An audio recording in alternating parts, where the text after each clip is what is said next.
ఓం శ్రీ గణేశాయ నమః. ఓం శ్రీ సరస్వత్యై నమః. ఓం శ్రీ గురుభ్యో నమః. వ్యాసం వశిష్ఠ నప్తారం శక్తే పౌత్రమకల్మషం పరాశరాత్మజం వందే సుఖతాతం తపోనిధిం. వ్యాసాయ విష్ణురూపాయ వ్యాసరూపాయ విష్ణవే నమో వై బ్రహ్మనిధయే వాసిష్ఠాయ నమో నమః. ఈ పవిత్రమైన వ్యాస పౌర్ణిమ గురు పౌర్ణిమ సందర్భంగా జగద్గురువులైన శ్రీ వేదవ్యాస భగవానునికి, గురు పరంపరకు, సమస్త సద్గురువులకు నా కోటి కోటి ప్రణామాలు. మన సనాతన ధర్మంలో మొదటి పూజ ఎవరికి? చాలామంది వెంటనే గణపతికే అంటారు. అవును, ప్రతి శుభకార్యాన్ని ప్రారంభించే ముందు శ్రీ మహాగణపతిని ఆరాధించడం మన సాంప్రదాయం.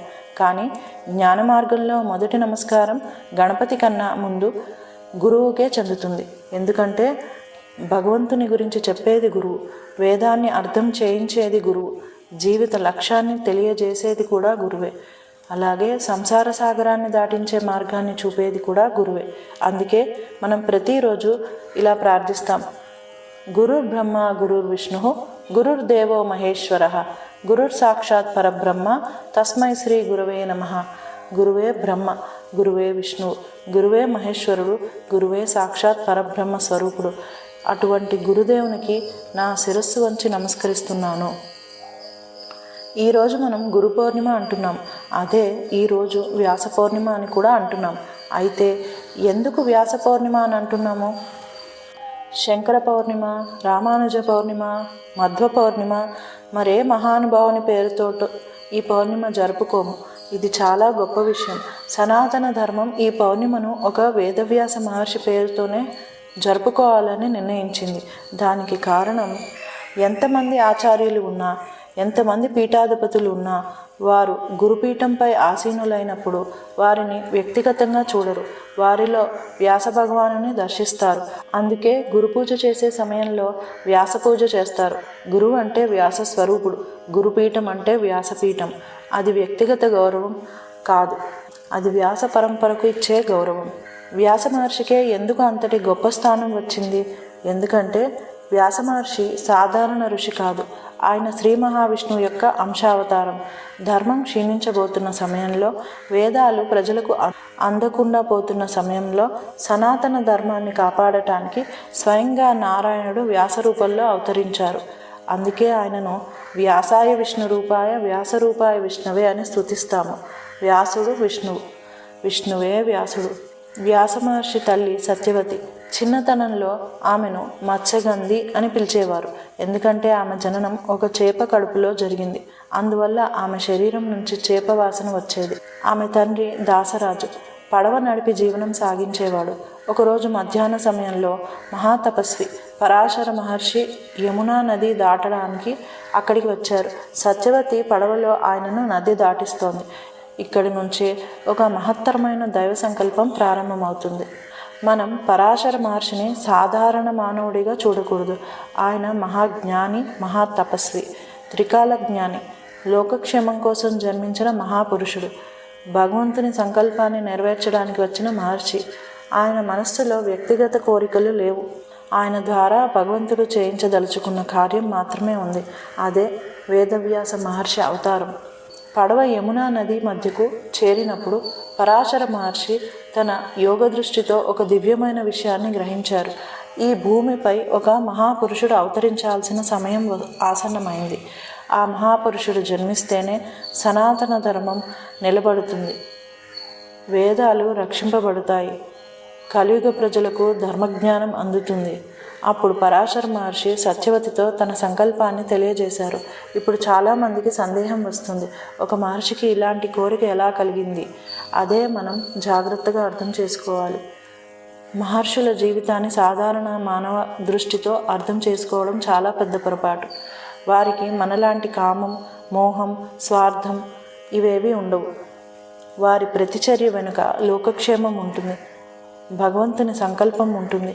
అందుకే శాస్త్రాలు మహర్షుల జీవితాలను చదివేటప్పుడు బాహ్య రూపాన్ని కాకుండా అంతర్లీనమైన దైవ రహస్యాన్ని గ్రహించమని చెబుతున్నాయి.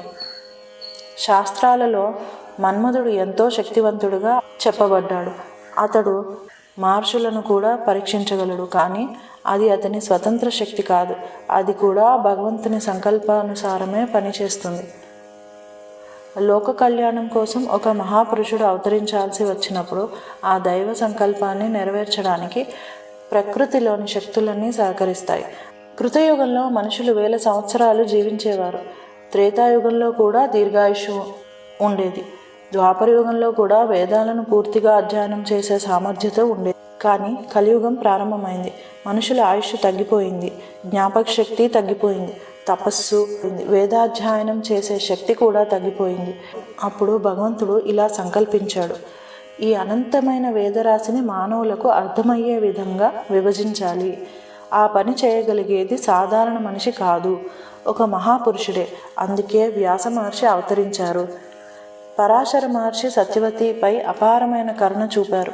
ఆమెకు 3 మహావరాలు ప్రసాదించారు. మొదటిది, ఆమె శరీరంలోని చేపవాసన పూర్తిగా తొలగిపోయి దాని స్థానంలో యోజనాల దూరం వరకు వ్యాపించే దివ్య సుగంధం వచ్చింది.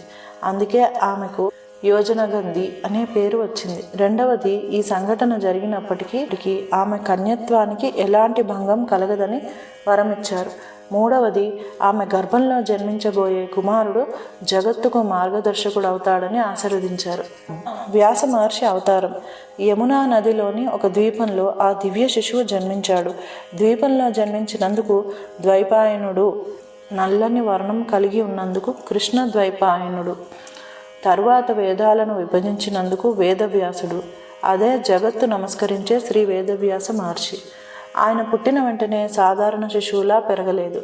యువకునిగా మారి తల్లికి నమస్కరించి ఇలా అన్నారు: అమ్మా, నీకు ఎప్పుడైనా నా అవసరం వస్తే నన్ను స్మరించు, నేను వెంటనే వస్తాను అని చెప్పి తపస్సు చేసుకోవడానికి వెళ్ళిపోయారు.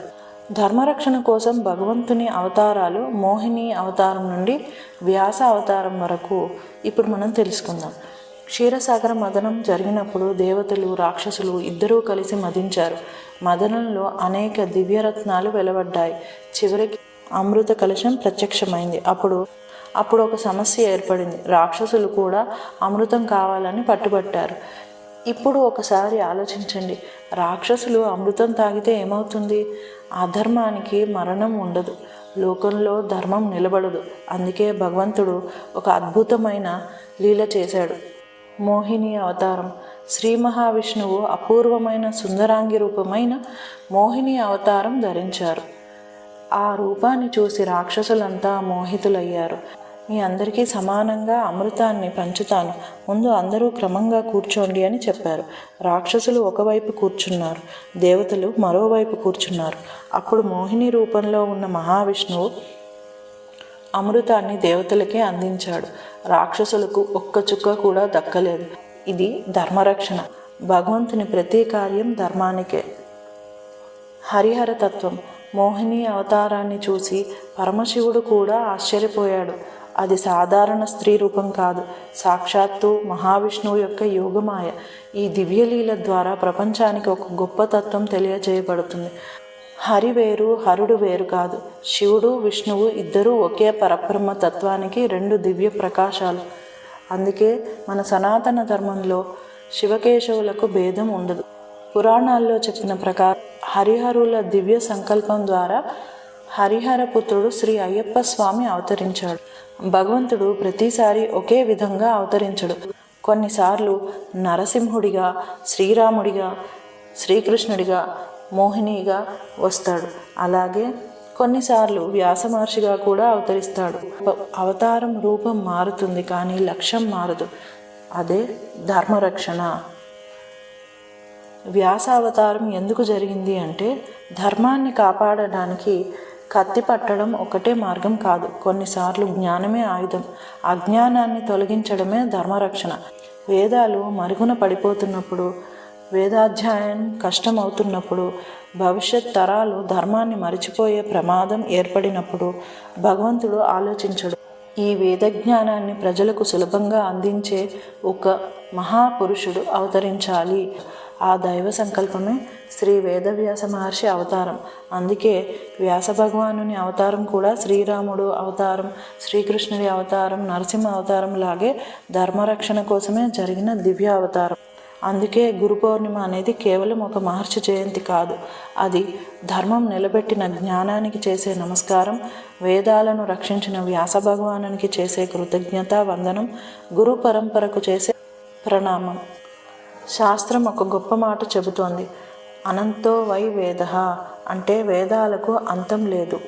అవి అనంతమైన జ్ఞాన సముద్రం. అపారమైన వేదరాశిని ఒక మనిషి జీవితంలో పూర్తిగా అభ్యసించడం సాధ్యం కాదు. కృతయుగంలో సాధ్యమైంది, త్రేతాయుగంలో సాధ్యమైంది, ద్వాపరయుగంలో కూడా కొంతవరకు సాధ్యమైంది, కానీ కలియుగంలో అసాధ్యం. అందుకే ఒక మహాపురుషుడు అవసరమయ్యాడు. వ్యాస మహర్షి ప్రపంచానికి చేసిన అతి గొప్ప ఉపకారం ఏమిటంటే ఆయన వేదాలను 4 భాగాలుగా విభజించాడు. ఎందుకంటే ఒక మనిషి అన్నీ చదవలేడు కాబట్టి ఒక్కో వేదాన్ని ఒక్కో శిష్యునికి అప్పగించాడు.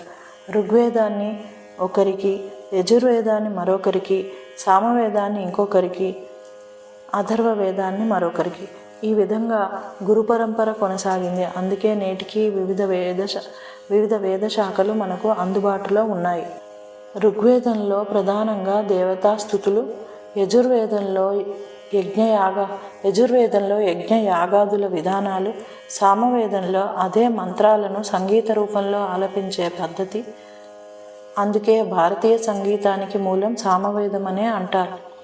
అథర్వ వేదంలో శాంతి, రక్షణ, ఉపాసన, ఆరోగ్యం, ప్రజల నిత్య జీవితానికి సంబంధించిన అనేక మంత్రాలు ఉన్నాయి. అందుకే వ్యాస మహర్షి ఒక యుగకర్త, ఒక ధర్మస్థాపకుడు, ఒక జ్ఞాన గంగ. కానీ ఆయన చేసిన సేవ అక్కడితో ముగియలేదు. వేదాలను విభజించడం మాత్రమే కాదు, వేదాలను అర్థం కాని సామాన్య ప్రజలకు కూడా ధర్మాన్ని అందించే మరో అద్భుత కార్యాన్ని చేశారు. అదే పురాణాల రచన. మహాభారత రచన, శ్రీమద్భాగవత మహాపురాణం, బ్రహ్మసూత్రాలు. ఇవి ఎందుకు రచించాల్సి వచ్చింది? ఆ మహోపకారం ఏమిటి? ఇప్పుడు మనం తెలుసుకుందాం. వేద భాష చాలా గంభీరమైనది. వేదార్థం తెలుసుకోవడానికి గురువు కావాలి. సంవత్సరాల తరబడి అధ్యయనం చేయాలి. అందుకే వ్యాస మహర్షి మరో మహోపకారం చేశారు. సామాన్య ప్రజలకు వేదం అర్థం కాదు, కానీ కథ మాత్రం అందరికీ అర్థమవుతుంది. అందుకే అదే వేద సత్యాన్ని కథారూపంలో చెప్పారు. అవే 18 మహాపురాణాలు. పురాణాలు వినడం అంటే కథలు వినడం కాదు, వేదాన్ని సులభంగా నేర్చుకోవడం, ధర్మాన్ని జీవితంలో ఆచరించడం. అందుకే మన పెద్దలు పురాణ శ్రవణంను పుణ్యకార్యంగా భావించారు. వ్యాస మహర్షి అక్కడితో ఆగలేదు. మానవ జీవితం అంతా ఒక గ్రంథంలో ప్రతిబింబించాలని అనుకున్నారు. ధర్మం ఏమిటి, అధర్మం ఏమిటి, కర్తవ్యం ఏమిటి, రాజధర్మం ఏమిటి, గృహస్థ ధర్మం ఏమిటి, గురుభక్తి ఏమిటి, భక్తి అంటే ఏమిటి, జ్ఞానం అంటే ఏమిటి, ఇవన్నీ ఒకే గ్రంథంలో ఉన్నాయి. అలా ప్రపంచానికి లభించింది మహాభారతం. అందుకే ఒక నానుడి ఉంది, యది హస్తి తదన్యత్ర ఎన్నే హస్తి న తత్క్వచిత్. మహాభారతంలో ఉన్నది ప్రపంచంలో ఎక్కడైనా ఉంటుంది, మహాభారతంలో లేనిది మరెక్కడా ఉండదు అని అర్థం. తర్వాత వ్యాస భగవానుడు 18 పురాణాలు రచించారు, మహాభారతం రచించారు. అయినా ఆయన హృదయానికి శాంతి కలగలేదు. అప్పుడు దేవర్షి నారదుడు వచ్చి ఒక గొప్ప ఉపదేశం చేశారు. భగవంతుని నిర్మల భక్తిని, శ్రీకృష్ణ పరమాత్మ లీలలను సంపూర్ణంగా గానం చేయలేదు, అందుకే నీ హృదయానికి తృప్తి లేదు. అప్పుడు వ్యాస మహర్షి రచించిన దివ్య గ్రంథమే శ్రీమద్భాగవత మహాపురాణం. అందుకే భాగవతాన్ని వేదసారంగా భావిస్తారు. బ్రహ్మసూత్రాలు. వేదాంత సారాన్ని సంక్షిప్తంగా ప్రపంచానికి అందించడానికి వ్యాస మహర్షి బ్రహ్మసూత్రాలను రచించారు. తర్వాత జగద్గురువులైన ఆదిశంకరాచార్యులు, శ్రీ రామానుజాచార్యులు, శ్రీ మధ్వాచార్యులు బ్రహ్మసూత్రాలపై భాష్యాలు రచించి సనాతన ధర్మాన్ని మరింత బలపరిచారు. కానీ మూల సూత్రాలను ఇచ్చింది మాత్రం వ్యాస భగవానుడే. వ్యాస మహర్షి లేకపోతే వేదాలు మనకు లభించేవా? పురాణాలు తెలిసేవా? మహాభారతం మన చేతిలో ఉండేదా? శ్రీమద్భాగవతం మన పారాయణం చేసేవాళ్ళమా? బ్రహ్మసూత్రాలు తెలిసేవా? భగవద్గీత కూడా మహాభారతంలోని భాగమే కదా. అయితే గీతామృతం ఈ ప్రపంచానికి ఎలా చేరేది? అందుకే సనాతన ధర్మం వ్యాస భగవానునికి అత్యున్నత స్థానాన్ని ఇచ్చింది. ప్రతి గురువును వ్యాసరూపుడుగా భావిస్తుంది. గురు పౌర్ణిమను వ్యాస పౌర్ణమిగా జరుపుకుంటుంది. మనం ఈరోజు వ్యాస మహర్షిని పూజించడం అంటే ఒక మహర్షిని మాత్రమే పూజించడం కాదు, వేదాన్ని పూజిస్తున్నాం, గురు పరంపరను పూజిస్తున్నాం, జ్ఞానాన్ని పూజిస్తున్నాం, సనాతన ధర్మాన్ని పూజిస్తున్నాం. అందుకే ఈరోజు ప్రతి హిందువు జీవితంలో అత్యంత పవిత్రమైన రోజు. ఇప్పటి వరకు మనం వేదవ్యాస భగవానుని అవతార రహస్యాన్ని తెలుసుకున్నాం. వేదాలను విభజించిన మహోపకారాన్ని తెలుసుకున్నాం. 18 పురాణాలను రచించిన మహిమను తెలుసుకున్నాం.